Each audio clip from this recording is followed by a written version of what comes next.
Bien, bonjour à tous. Construire son Spring Garden, c'est un sujet assez vaste. Je remercie France Complet d'avoir pris l'initiative de faire cette visio. C'est sûr qu'à l'heure où on parle de sécurité, c'est bien de partir sur des bonnes bases dès le début. Je vais me présenter pour ceux qui ne me connaissent pas. Donc, je suis Mathieu Grasset, j'ai 41 ans. Je suis chef de piste international de concours complets, constructeur d'obstacles et organisateur de concours, dont un concours international à Bazas-Jean-Paray. Avant tout ça, en sortant de mes études, j'ai fait 2 ans à la garde républicaine. Ensuite, pourquoi 2 ans? Parce que j'ai fait le tour enfin, je pense que j'ai fait le tour du système et puis j'ai voulu voir autre chose. Je suis donc revenu travailler avec mon père dans l'écurie familiale, où je suis resté pendant 9 ans. Donc, je m'occupais de donner des cours, de valoriser des jeunes chevaux et aussi d'organisation de compétitions. Pendant cette durée, j'ai obtenu mon BE1 ainsi que mon brevet d'entraîneur premier degré et deuxième degré. Ça jusqu'en 2010. Et en 2010, j'ai créé mon entreprise, donc Créacross, fabrication d'obstacles, de cross principalement. Et j'ai une activité aussi de prestation de services qui me permet d'exercer la fonction de chef de piste, de préparer les parcours de cross, installer les obstacles, voilà, tout ça en fonction des organisateurs. J'étais assistant aussi avec Pierre Michelet au JEM en Normandie. C'était une sacrée belle expérience. Et puis plus récemment, c'est moi qui ai fait les parcours à Fontainebleau au championnat de France amateur. C'est moi qui me suis occupé aussi de la préparation du parcours de cross. Voilà, alors construire son Spring Garden, définition, qu'est-ce que c'est qu'un Spring Garden? C'est une piste dédiée essentiellement aux entraînements. Ça, c'est la définition du dictionnaire. Et moi, je rajouterais dédié aussi à l'instruction des cavaliers, à la formation des chevaux, et notamment des jeunes chevaux, et au perfectionnement des couples les plus aguerris. Donc, si on décline ça en 4 axes, c'est l'instruction, la formation, l'entraînement et le perfectionnement. Pourquoi je vous parle de ça? C'est parce que on verra plus tard que le Spring Garden, c'est pas destiné qu'à un seul public. Il faut essayer de tout combiner pour que ça puisse servir à tout le monde. Vous devez cibler ce que vous voulez faire avec votre Spring Garden avant de commencer son aménagement, car le matériel utilisé ne sera pas forcément le même en fonction des axes de travail choisis. Bien évidemment, quand on peut faire pour tout le monde, c'est bien mieux. Après, ça dépend de ce que veut chacun et des possibilités de chacun.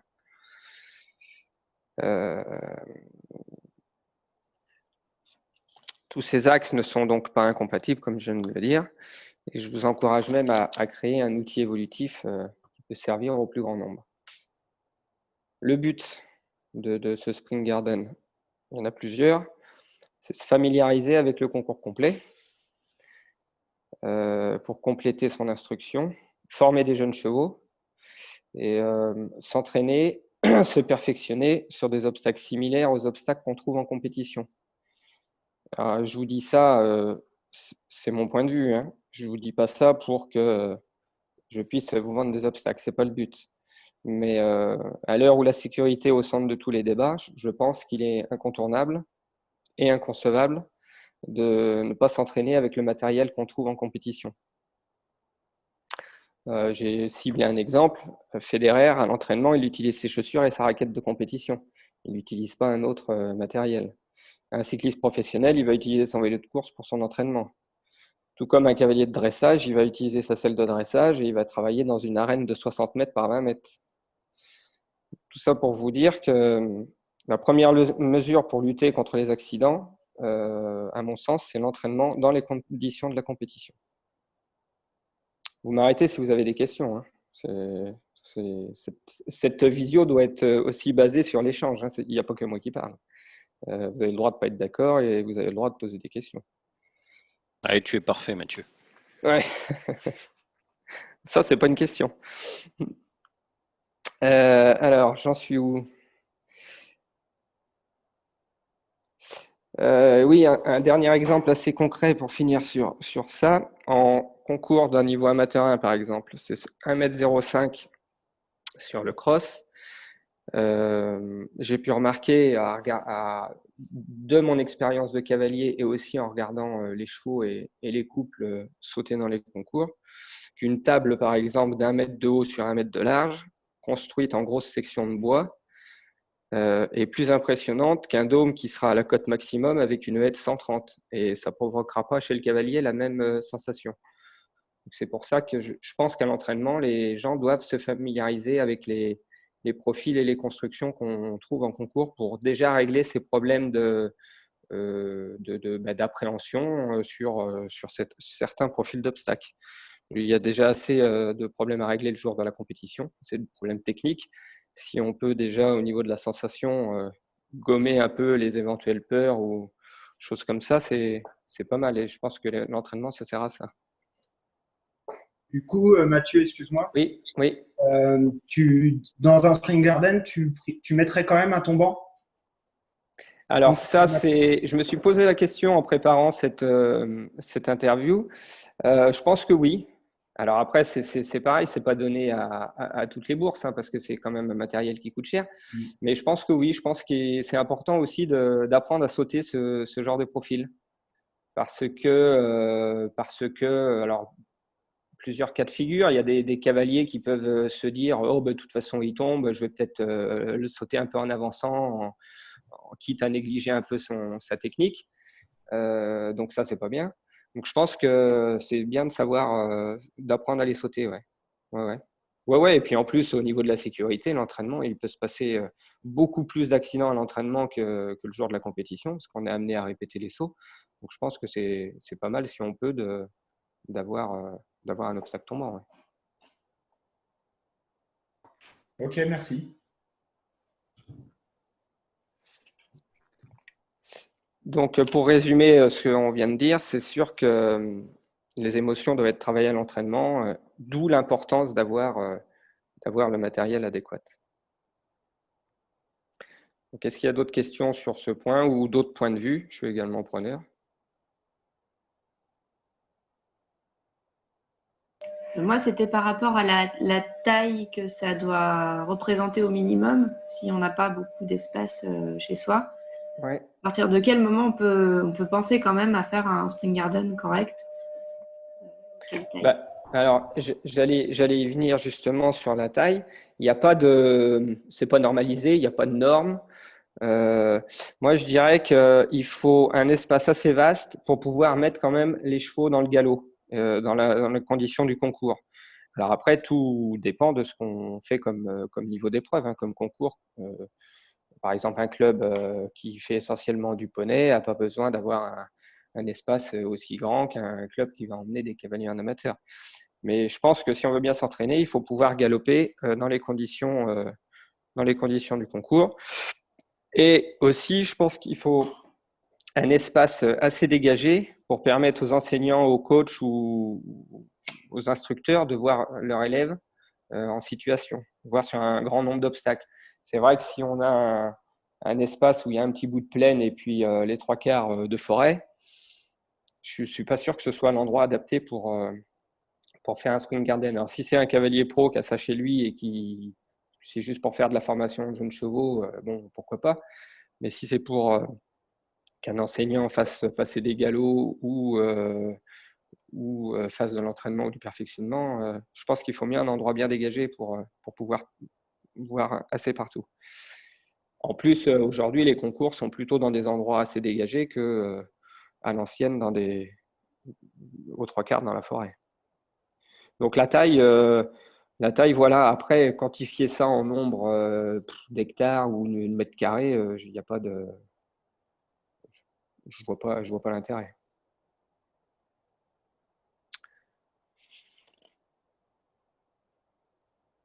Je sais pas ce que tu en penses, mais moi j'ai un terrain un peu petit et j'ai un spring garden. Moi, je m'en sers plutôt pour débuter les chevaux. Ouais. Du coup, j'ai tout réduit en taille, mais ils ont tous les mouvements de terrain et compagnie, les trous et tout ça, mais en petit. Ouais. Et pour où j'ai vraiment besoin de me spécifier, j'ai un terrain de cross réel, à côté de chez moi, où je suis aussi chef de piste. Ouais. Et je vais là-bas pour sauter des vrais goals, enfin, sauter des vrais obstacles de cross, quoi. Ouais, faire ce que tu peux pas faire chez toi. Voilà, Bah, c'est ça. Moi, je peux après, adapter la hauteur et la longueur en fonction du terrain qu'on a aussi, quoi. ah bah, bien sûr. Oui, bien sûr. C'est ce que je disais en introduction. Ça dépend des terrains, ça dépend de ce que les gens veulent faire. Enfin, voilà, c'est sûr que si tu as, je sais pas, 1 hectare, tu vas pas préparer les JO. Voilà, après, c'est du bon sens aussi. Tout à fait. Si on veut parler des choses un petit peu plus spécifiques, donc on a vu la taille, si on passe au mouvement de terrain, je pense que c'est indispensable les mouvements de terrain pour préparer les chevaux et les cavaliers, de toute façon, rien qu'au niveau de l'équilibre. Alors, il y a plusieurs techniques pour créer les mouvements de terrain. Si c'est un terrain plat, ben, je vous montrerai un petit schéma que j'ai fait après. Si c'est un terrain plat, on peut creuser un petit peu dans le sol plat pour faire une petite cuvette et remonter toute cette terre pour faire une petite butte dans ce prolongement-là, ce qui permet d'accroître la sensation de montée ou de descente. Je ne sais pas si ça va être très parlant, cette affaire-là. Tout le monde voit bien ou bien, vous avez la ligne horizontale avec le niveau du sol. Et après, voilà, dégager un peu, reprendre, pousser de l'autre côté pour avoir une petite sorte de dénivelé. Et si vous avez de la terre à ramener, bah c'est encore mieux, hein, de la terre du remblai. Si vous faites des travaux dans votre club ou quoi, vous ne savez pas où mettre la terre, vous pouvez déjà la déposer sur votre spring garden dans l'idée de faire une butte ou une marche ou quelque chose comme ça. Il n'y a jamais rien de perdu quand on fait des travaux.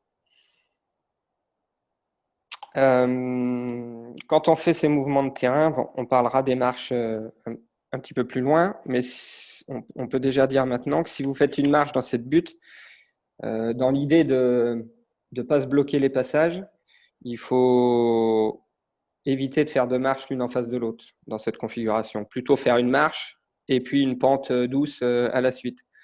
La pente douce, vous pourrez toujours y mettre un obstacle mobile, de façon à faire un enchaînement si un jour vous voulez faire un enchaînement. Si vous voulez faire que la marche, vous faites que la marche. Et 2 marches l'une en face de l'autre, ça bloque un peu les espaces. Et toujours dans l'idée d'avoir un outil évolutif, il faut mieux partir là-dessus. Puis après, si vous voulez faire un contre-haut et puis vous mettez en face dans la pente un mobile, ça vous fait un peu le saut en dévers. Vous pouvez même en mettre encore un autre plus loin. Ça vous fait une combinaison ABC. Je pense que c'est plus judicieux que d'aligner 2 marches. Parce qu'en plus, en fonction du public que vous allez avoir, ça ne va pas être les mêmes séances. Il y en a qui vont vouloir faire du plus difficile, d'autres du plus facile, d'autres juste faire la marche. Donc, c'est mieux de faire ça. Si on veut parler des fossés, c'est aussi indispensable. De toute façon, tous les obstacles en terre dans un spring garden sont indispensables. Le concours complet, ça commence par là. Hein. Si, c'est pas que de sauter des mobiles sur un terrain plat. Donc déjà, le spring garden, c'est à peu près 50% des obstacles fixes de terre et puis 50% ensuite de mobiles. Donc si on parle des fossés, il y a 2 façons de faire les fossés. Donc, c'est les fossés. Moi, ce que j'aime bien faire, c'est fossés creusés en cuvette, assez proche du naturel, avec une barre d'appel, bien évidemment.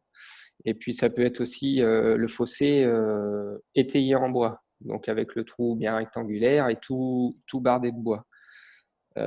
Pourquoi j'aime bien avoir les deux? Parce que j'ai remarqué aussi que visuellement, le fossé qui était étayé en bois est bien plus regardant que celui qui est proche du naturel. Donc, ça fait encore deux façons de s'entraîner. Le plus petit fossé proche du naturel pour démarrer avec des jeunes chevaux ou avec des cavaliers qui n'ont jamais fait de cross. Puis après, un fossé un peu plus large, un peu plus impressionnant pour se perfectionner. La profondeur des fossés, au moins 60 cm. Ça, plus, je ne vois pas l'intérêt, ça peut même devenir dangereux. Moins, on a toujours le risque que les chevaux ils aillent poser les pieds dedans. 60 cm, je trouve que c'est pas mal. Les chevaux le respectent assez bien et ne sont pas tentés de mettre les pieds dedans. Enfin, normalement. La largeur des fossés, ouais, j'aime bien en avoir un de 80 cm, plutôt celui qui est en cuvette, et puis un entre 120 et 150 cm de large. Après, je vois pas l'intérêt parce que on voit quasiment plus de fossés toutes seules sur les parcours de cross maintenant. Il y a toujours un obstacle dessus, ou s'il n'y en a pas, c'est plutôt dans une combinaison type coffin. Et les fossés sont jamais très larges parce que c'est pas le but recherché dans une combinaison. Donc, encore une fois, il faut se rapprocher de ce qui se fait en concours et puis essayer de se calquer un peu sur les dimensions et les obstacles qu'on trouve en concours. Une chose importante pour les fossés aussi, quand vous les construisez, pensez à pouvoir mettre un obstacle dessus le jour où vous voulez faire un track and end. Ça vous fait un élément qui peut être sauté de deux façons différentes, soit un fossé, soit track and end. Donc, c'est pareil, je vous ai fait un petit dessin sur les fossés. Le premier, le fossé un petit peu type cuvette, voilà, un peu proche du naturel. Le deuxième, c'est le fossé bien creusé qui sera étayé en bois. Et puis après, à la fin, c'est un exemple d'obstacle que vous pouvez mettre par-dessus le fossé. Ça fait faire un track and end, c'est facile à faire. Vous le prenez, vous le posez.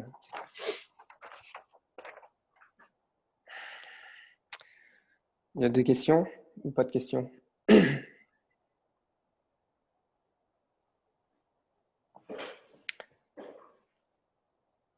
Pas de questions. Donc, si on parle des marches, on en a un petit peu parlé tout à l'heure.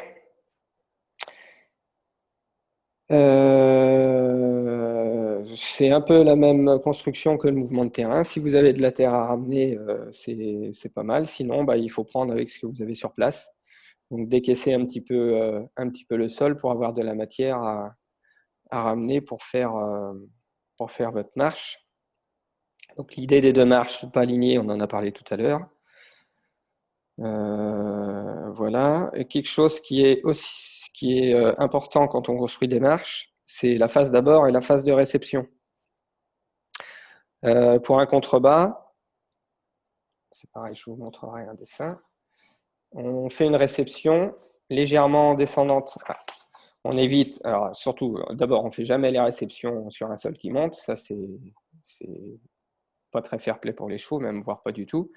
Sur un sol plat, on en fait de moins en moins. On essaye toujours de les faire réceptionner au moins la réception et éventuellement une foulée sur un sol légèrement descendant, ce qui est beaucoup plus sympa pour leurs boulets, leurs articulations, avant de retrouver un terrain plat. Et du coup, ça, si vous le sautez dans l'autre sens, ça vous fait un abord en montant. Et ce qui est aussi bien, parce qu'on a bien vu que les abords en montant facilitaient l'équilibre des chevaux. Naturellement, ils se remettaient en équilibre et qu'il y avait des bien meilleurs sauts. Ça ne viendrait pas l'idée d'aller mettre un contre-haut avec un abord en descendant. Petit dessin pour illustrer ce qu'on vient de dire.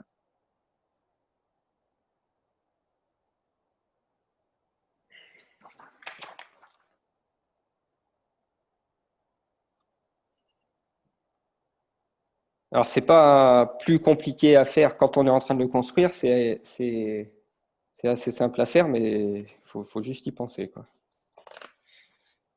Si on parle de la construction d'une marche, il y a quand même quelques principes à respecter parce que la terre, ça peut pousser vite les piquets et puis le muret. Donc, il y a une technique assez simple à respecter. Je vous ai fait encore un dessin. Je ne sais pas si Donc, la première chose à faire, c'est d'enfoncer les poteaux. Ils sont en vert, là, les poteaux, c'est une vue de profil. Voilà. Vous avez aussi en vert un filin qui tient le poteau, qui vient jusqu'au sol, qui sera recouvert de terre ensuite, puisqu'il sera à l'intérieur. Vous avez un piquet en fer qui tient le filin pour le planter dans le sol et tout ça, ça maintient le poteau. Ensuite, vous faites votre muret, c'est les morceaux de bois en rouge que vous voyez là. Et puis, une fois que tout ça, c'est solide et tout, vous remettez votre terre par-dessus et tout est caché, par la terre. Et ça évite que les poteaux, au bout d'un moment, avec le poids de la terre, poussent, les poteaux viennent de biais et que toute la structure se déface. Donc ça, c'est assez facile à mettre en place. Donc, on a vu les marches. Le gué. Le gué pour un spring garden, moi, je vous conseillerais de le faire bétonner. Pourquoi? Pour que l'eau reste dedans en permanence. Parce qu'un spring garden, le gué d'un spring garden va être beaucoup plus utilisé que le gué d'un concours. Le concours qui fait même un site qui fait un concours une fois ou 2 fois dans l'année, il n'a pas besoin de garder son gué en eau toute la saison. Tandis qu'un spring garden, si vous n'avez pas d'eau dans le gué quand vous allez l'utiliser, c'est dommage. Donc, la meilleure des façons, c'est de le bétonner. Après, il pourrait aussi y avoir le système de la bâche, mais je suis assez frileux avec les bâches parce que ça peut finir par se percer, ça peut finir. Donc après, si ça se perce, votre gué est plus étanche, il faut tout reprendre. Le béton, normalement, dans le temps, c'est mieux. Donc voilà, après la forme, moi je trouve qu'une assiette ronde de 20 mètres de diamètre, c'est l'idéal. Bon, après, c'est sûr que c'est un investissement, mais ça peut être 15 mètres, mais en dessous, le problème de mettre 15 mètres, c'est que si vous voulez faire un enchaînement avec un obstacle dans l'eau, vous êtes vite deux foulées, c'est 10 mètres 50. S'il n'y a que 15 mètres d'eau, vous n'allez pas pouvoir l'utiliser correctement. Donc 20 mètres, ça vous permet de mettre quand même un obstacle dans l'eau. Je vous ai fait encore un petit croquis du dessus. Voilà. En rouge, c'est des marches. J'aime bien mettre 3 marches disposées de cette façon, ce qui permet de rentrer sur une marche, sortir sur une pente douce, rentrer sur une pente douce, sortir sur une marche, sauter une marche, sortir sur une marche. Parce que si vous avez 20, 21 mètres, 22 mètres, ça se fait assez bien. Donc, ça permet plein de possibilités. Vous pouvez mettre des portables à l'intérieur, sur les côtés, un portable pour sauter dedans. C'est vraiment assez fonctionnel. Ça, c'est pareil. Vous pouvez aussi faire une butte sur un côté, parce que toute la terre que vous aurez retirée de votre gué qui sera creusée, vous pouvez faire une butte d'un côté, rentrer aussi sur une butte. Enfin bon, il y a plein de possibilités. Le niveau d'eau, 10 cm, ça suffit. Hein. En concours, c'est maximum 35 cm. C'est ce qui est marqué dans le règlement, mais on voit très peu de gués avec 35 cm. Ce qu'il faut, c'est avoir une étendue d'eau partout. Alors, si vous avez un gué super plat et que vous avez que 5 cm partout, c'est encore mieux. Hein. L'idée, c'est de galoper dans l'eau et que toute la surface, toute la superficie soit recouverte d'eau. L'épaisseur de la dalle béton, c'est combien? L'épaisseur de la dalle béton, vous voyez, par exemple, pour une maison, quand on fait une dalle béton dans une maison, c'est 10-12 cm de béton. Donc, moi, je serais tenté de dire 8-10 cm, il n'y a pas besoin d'aller au-delà. Hein. Ok, merci. Après, il faut surtout un bon empierrement en dessous, qui soit bien tassé, pour pas que la dalle finisse par craquer parce qu'il y a un affaissement de terrain en dessous. Merci. De rien. Et par-dessus le béton, tu mets quoi comme type de sol? Plutôt un type mâche-fer, plutôt sable? Plutôt, moi je me mettrais plutôt sable, hein. mais pas un sable fuyant, un sable qui se compacte avec l'eau. Ouais, lourd. Ouais, lourd. Après, moi je suis pas assez expert en sable, il faudra se faire conseiller, mais voilà, faut pas un sable qui colle, parce que ça on en a vu sur certains terrains et tout le monde pensait qu'il y avait des trous, mais non, il n'y a pas de trous, c'est juste le sable qui colle et puis à la réception, ça fait ventouse. Et puis, il ne faut pas un sable qui soit trop fuyant parce que sinon, il va partir, on va vite être sur la dalle béton. Et donc, moi, je serais tenté de dire un sable gris un petit peu type 0,20 là, qui se compacte avec un rouleau et puis c'est pas mal. Hein. Enfin, faut plutôt quelque chose de dur que quelque chose de mou.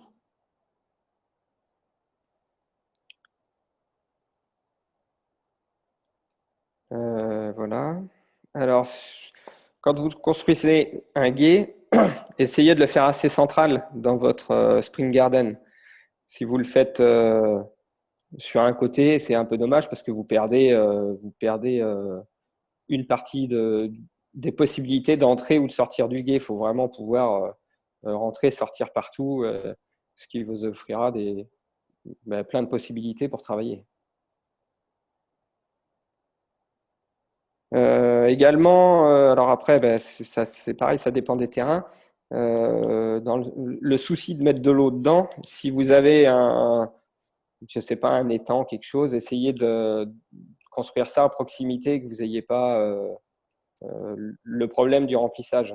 Ça, il faut y penser parce que c'est vrai qu'il y a des endroits qui seraient bien pour faire un gué, mais si il n'y a aucune possibilité de mettre de l'eau, c'est un peu dommage. Quand on fait un gué, on essaye de penser à l'alimentation en eau.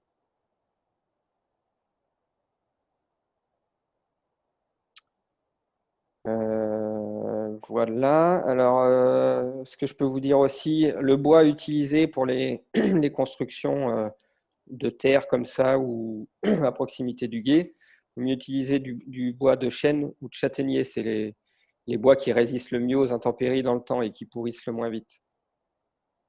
Après, le bois traité, ça dépend du traitement, ça dépend de ce que vous trouvez dans le commerce. Mais chêne et le châtaignier, c'est quand même naturellement plus résistant. Voilà pour les obstacles en terre. Après, les obstacles mobiles, on a commencé par dire qu'il fallait s'équiper de ce qu'on trouvait en concours. Voilà, je pense qu'il n'y a pas, il n'y a pas moyen d'en faire l'impasse. Après, c'est comme on a dit tout à l'heure, ça dépend de ce que vous voulez, du public ciblé à qui vous voulez proposer votre spring garden, de ce que vous voulez en faire. L'idéal, forcément, c'est d'avoir tout pour tout faire, mais c'est pas forcément évident. Pour les petits niveaux ou l'instruction des cavaliers, la formation des jeunes chevaux, on va privilégier des obstacles mobiles avec des profils indulgents, type dôme, type obstacle avec des plans inclinés, type obstacle avec de la haie. C'est les obstacles qui sont quand même les plus faciles à sauter. Puis au fur et à mesure qu'on veut monter, proposer à l'entraînement des couples et puis au perfectionnement, on peut inclure les autres profils aussi.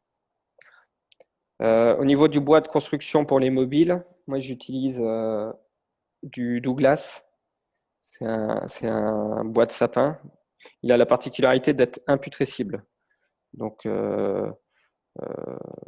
c'est un bois assez tendre à travailler. C'est celui qui résiste le mieux aux intempéries. Après, c'est comme tous les bois de sapin. Si l'hiver, vous pouvez les mettre à l'abri, c'est bien. Ou au moins éviter le contact avec le sol si vous ne les mettez pas à l'abri. Ça vous fera plus longtemps. Au niveau de la section de bois pour la structure d'un mobile, moi j'utilise du bois rectangulaire, donc de Douglas évidemment, de 20 cm de hauteur par 8 cm de largeur. Après en 2 mètres, 3 mètres, 4 mètres, ça dépend de ce que vous voulez faire.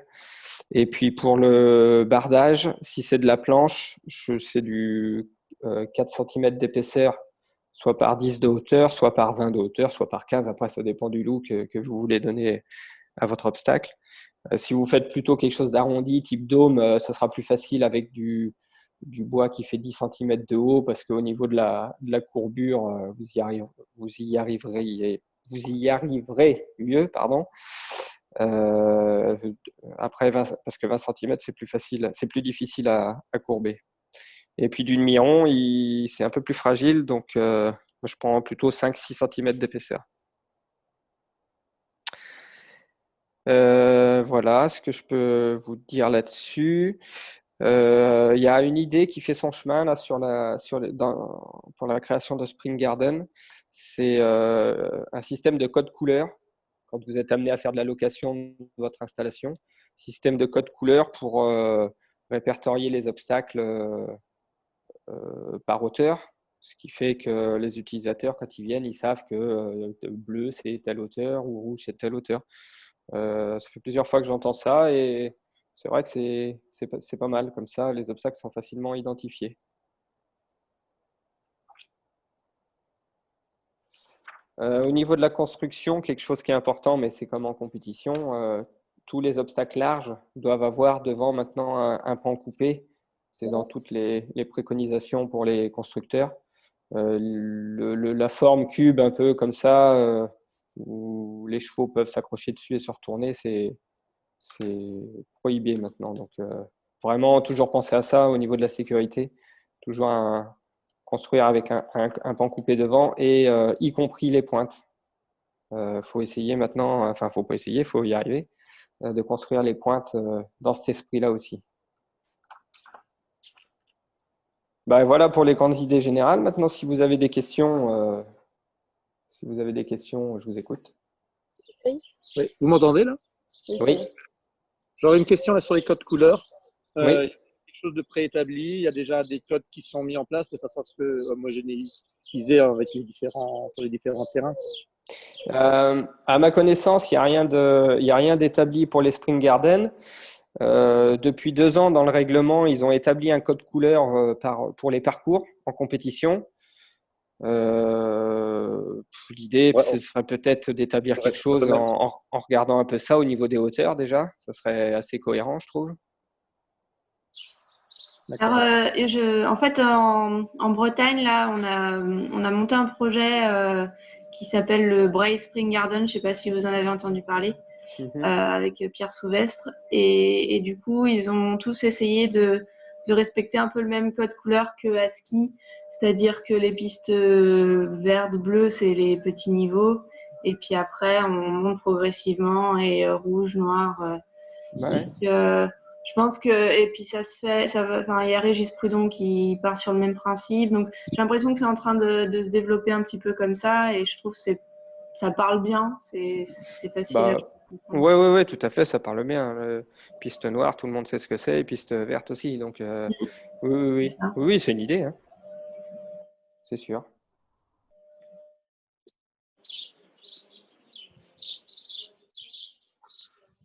Après, je ne sais pas si sur les parcours, c'est les mêmes. Tu disais. Je sais, franchement, j'ai plus ça en tête parce qu'il y a des couleurs, il y en a 7 ou 8, des épreuves, il y en a plein, donc je sais plus. Non, je crois que vert, c'est l'amateur 1. Ouais, vert, c'est l'amateur 1. Donc, blanc et jaune, c'est les niveaux les plus forts, je crois, c'est les Pro 1 et Pro Elite. Ouais, c'est ça. Donc, non, ils sont pas partis dans cette idée-là. Moi, j'ai une question. Oui. Par rapport à l'accrochage, à la fixation des obstacles dans le sol au niveau surtout les obstacles on va pouvoir les déplacer. Enfin, moi, je pense faire des obstacles que je peux déplacer avec la fourche du tracteur. Oui. Au niveau de l'accroche dans le sol, c'est quoi au niveau de la technicité, enfin, comment on peut faire suivant les obstacles qu'on a, suivant les profils. J'imagine que c'est pas les mêmes attaches. Non, enfin, c'est pas les mêmes. C'est assez les mêmes, mais c'est pas tout à fait. Il y a des fois, faut en mettre plus, des fois, faut en mettre que 2. Ça dépend un peu des profils. Mais si vous avez un sol, vous avez quoi comme sol? Un sol assez dur, assez mou, assez. J'ai un sol calcaire, très très calcaire. Donc c'est plutôt dur. C'est plutôt dur. La technique qu'on voit un peu partout, c'est de fixer des morceaux de chaîne sur le devant des obstacles, et puis avec des grandes tiges de fer, de les enfoncer, les fixer comme ça. Pour un obstacle avec un bon empattement au sol, donc des obstacles type dôme, type étal de primeur, type, enfin voilà, les obstacles, je dirais, un peu de volée aussi. On n'en met que deux devant, et puis vous brochez avec votre tige de fer.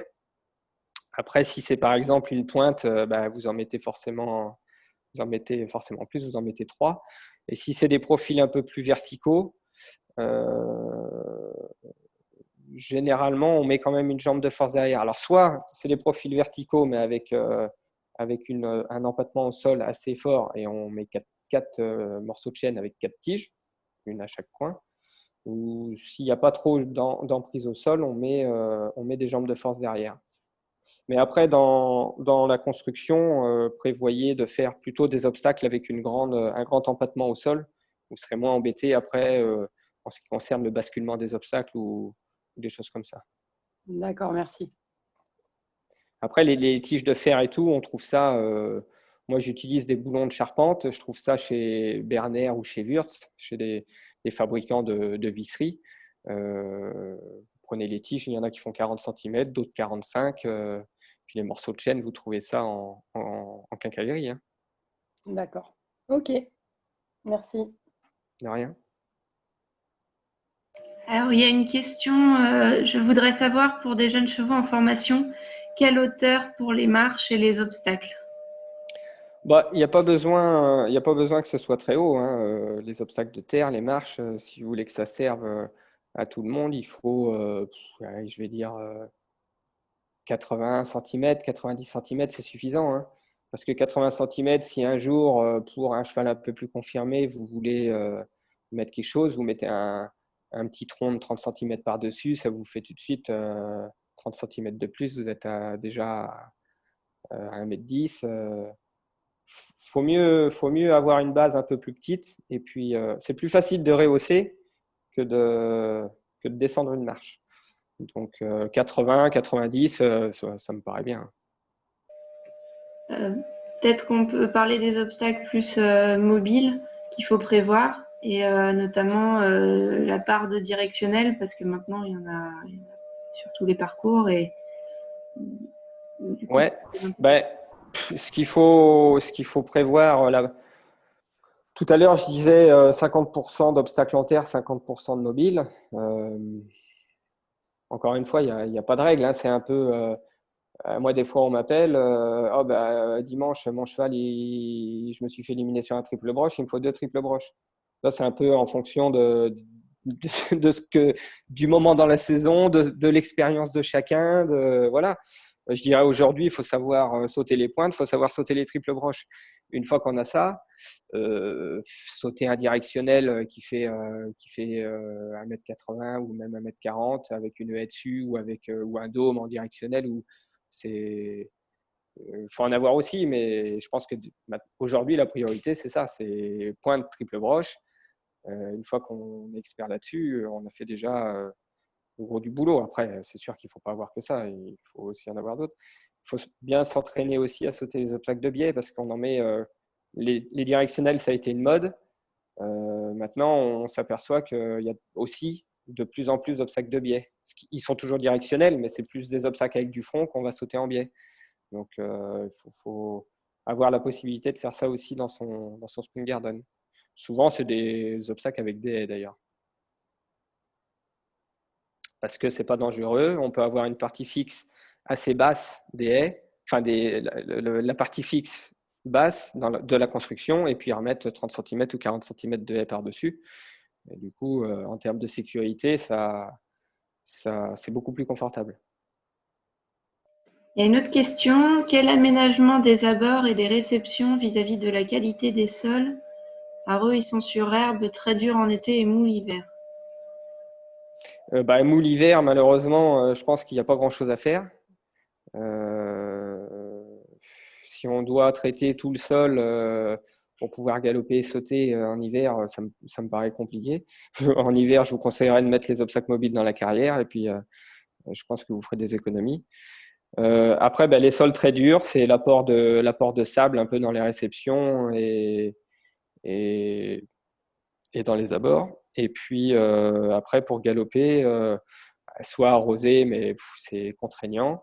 Après, il y a des machines qui existent pour travailler les sols en herbe. Il y a plusieurs machines, mais le principe, c'est d'aérer un peu le sol. Alors, c'est long à passer. L'utilisation, une fois que c'est fait, doit se faire assez rapidement parce que les sols se recompactent quand même assez vite. Sinon, après, c'est de passer d'assouplir vraiment le sol avec un rotovateur. Le problème, c'est que ça retourne la terre. Et alors, ça reste souple assez longtemps, mais du coup, s'il pleut, c'est pas très praticable. Donc, il n'y a pas vraiment de bonne solution.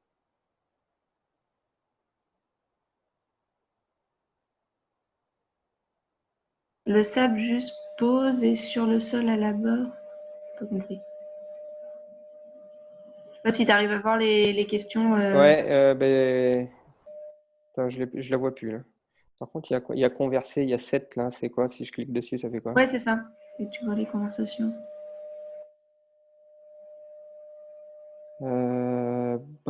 Serait-il possible de voir une copie des schémas? Oui, bien sûr.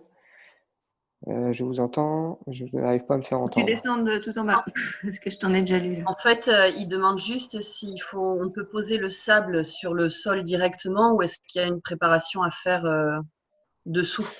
Oh, non, moi, ça m'arrive souvent de poser le sable directement et puis ensuite l'herbe, au bout d'un moment, l'herbe pousse à travers et puis ça se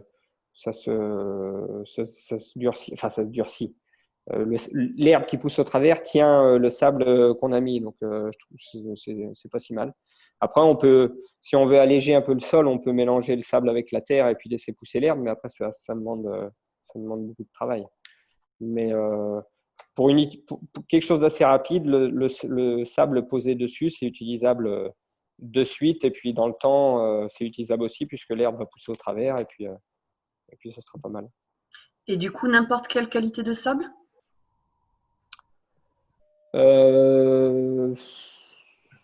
Oui, il faut éviter le sable qui a une trop grosse granulométrie ou un sable avec du déchet. Il faut un sable de carrière, oui, un sable.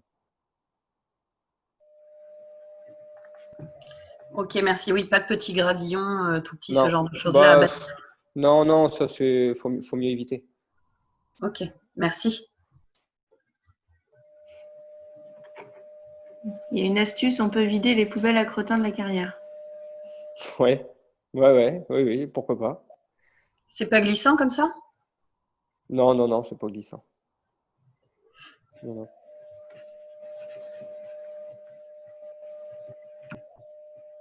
Ah, d'accord. Sur un terrain en longueur, où positionner le trou? Au milieu ou sur un côté?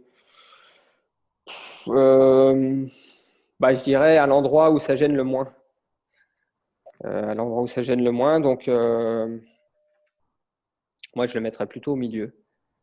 Plutôt au milieu, peut-être sur la diagonale. C'est là où ça gênerait le moins. Enfin, ça se réfléchit. Il faut avoir un peu son plan, son idée un peu dans la tête et puis avant de faire le trou. Hein. Mais sur un côté, je pense que c'est plus contraignant sur un côté qu'au milieu. Tu permets, Mathieu. Moi perso, j'ai un Spring Garden à la maison Ouais. pour débuter des jeunes chevaux. Et du coup, mon terrain est aussi en longueur. Mhm. Et pour débuter les jeunes chevaux, moi, j'ai fait exprès de le mettre sur le côté. D'accord. Pour qu'il soit canalisé par la clôture d'un côté. Ouais. Donc, j'ai plus qu'un pilote à piloter d'un côté ou mettre des barres pour canaliser. Et comme ça, les chevaux s'engouffrent, suivent la clôture et sautent ça facilement. Ouais. Après, dans ton fonctionnement, ça te gêne pas pour le reste? Non, parce que mon terrain est suffisamment long, donc il me reste assez de place pour Ouais. travailler même sur le plat dans le terrain. Mais voilà, c'est une petite combine aussi. Ça dépend ce que l'on veut faire aussi, je pense. Ouais. Oui, de toute façon, si c'est pour des jeunes chevaux, c'est surtout le genre d'obstacle qu'il faut encadrer hein, dès le début parce que c'est pour les éduquer, c'est forcément encadré. Sinon, un jeune cheval qui passe à côté d'un trou une fois, il recommencera facilement. Donc, après, si c'est au milieu, de toute façon, il faut l'encadrer. Donc, soit tu le mets le long de la barrière, il faut l'encadrer d'un côté. Si tu le mets au milieu, ça se réfléchit tout ça. Comme tu as dit, c'est à chacun de réfléchir. Ouais. Ménager aussi, quoi. Comment il veut aménager son espace, ouais. Tout à fait.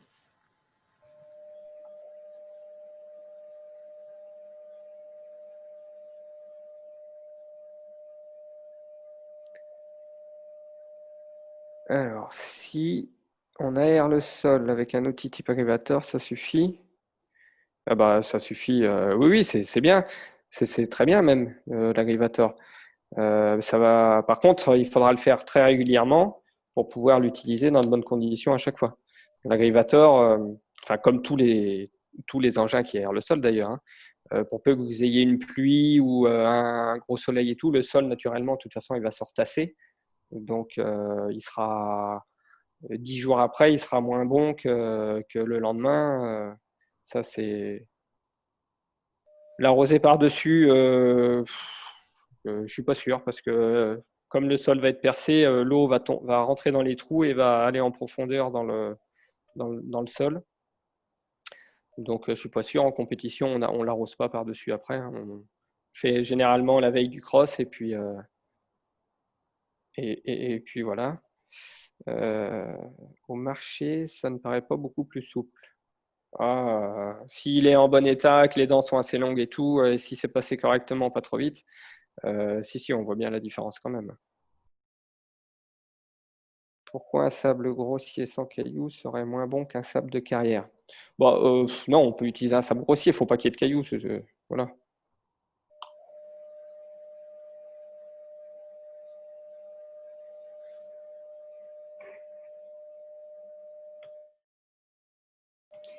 Et au niveau des matériaux pour les obstacles, est-ce que, à part du bois, si on n'a pas beaucoup d'apport de bois, on peut, tu utilises des fois des bottes de paille ou des pneus tracteurs ou ce genre de choses pour Non, pas non, très non, safe? non, parce que alors c'est vrai qu'on en voit, mais comme je disais tout à l'heure, c'est pas des obstacles qu'on verra. Enfin, les bottes de paille, les pneus de tracteur, non, parce que ça va pas dans les concours et comme on disait tout à l'heure, il faut essayer de se rapprocher un petit peu de ce qu'on trouve en concours. Les bottes de paille, je me sers souvent en concours de bottes de paille pour faire le pied des obstacles, par exemple, des petites bottes cubiques derrière une barre d'appel. Ou alors des grosses bottes cubiques où on fait une petite construction en bois dessus pour bien marquer le dessus, le devant, et ça permet de faire un obstacle rapide, à moindre coût, et je trouve que la paille, c'est assez joli. Alors après, si c'est sur un sol en herbe bien verte, ça ressort bien. Si c'est en plein mois de juillet ou au mois d'août sur une prairie qui a un petit peu grillé, bon, au niveau du contraste, faut bien l'aménager pour que ce soit bien lisible par les chevaux. Le contraste est très important. D'ailleurs, oui, ça aussi, je ne vous en ai pas parlé tout à l'heure, on parle de contraste. Quand vous construisez vos obstacles, n'ayez pas peur de varier les couleurs, les contrastes et le relief surtout. Mettez, par exemple, si vous avez une construction en bois assez lisse, pardon, essayez de peut-être ajouter par-dessus un peu de relief avec du bois, des formes. Ça interpellera les chevaux et ça les fera beaucoup mieux sauter. J'imagine que la paille, elle vieillit, enfin, après un hiver, elle est dégueulasse, non? Ouais, il faut la changer. Ouais. C'est ça. Ouais, après, de toute façon, ça pourrit la paille. Mm. Donc, ça reste assez éphémère, Ouais. cette construction en paille.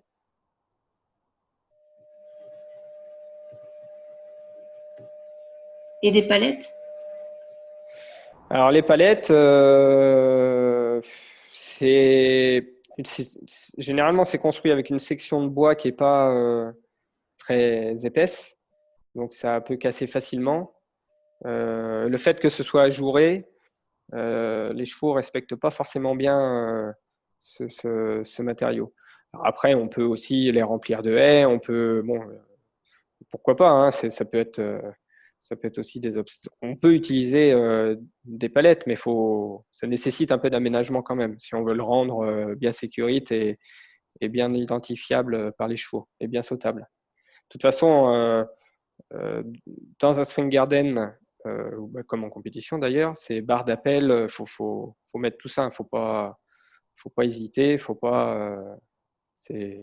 Les obstacles sont barre d'appel, identifier la barre d'appel, le point le plus haut et le point le plus haut derrière si c'est un obstacle large.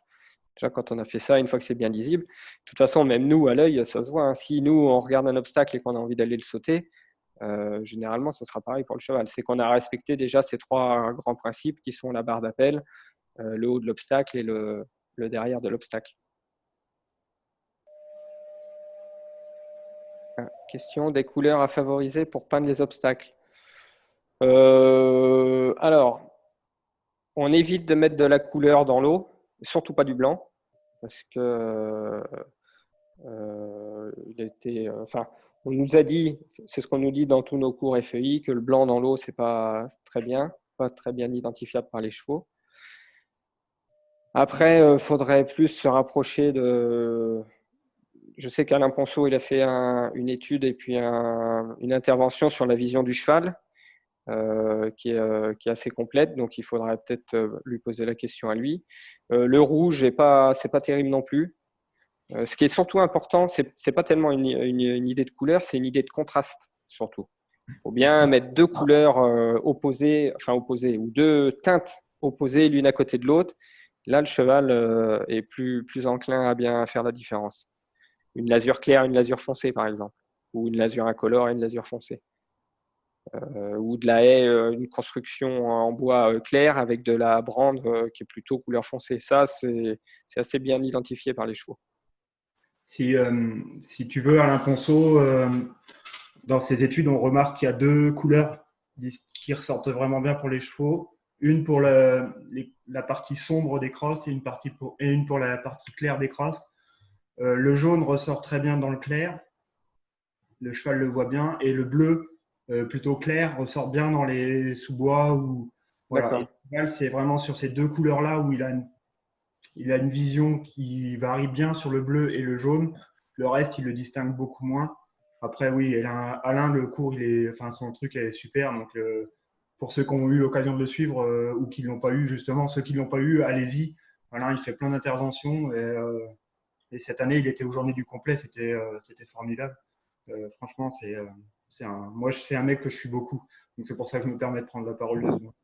Oui, puis c'est un sujet, mine de rien, important qui n'a jamais été forcément très bien traité parce que c'est pas très facile d'avoir des certitudes sur ce sujet-là.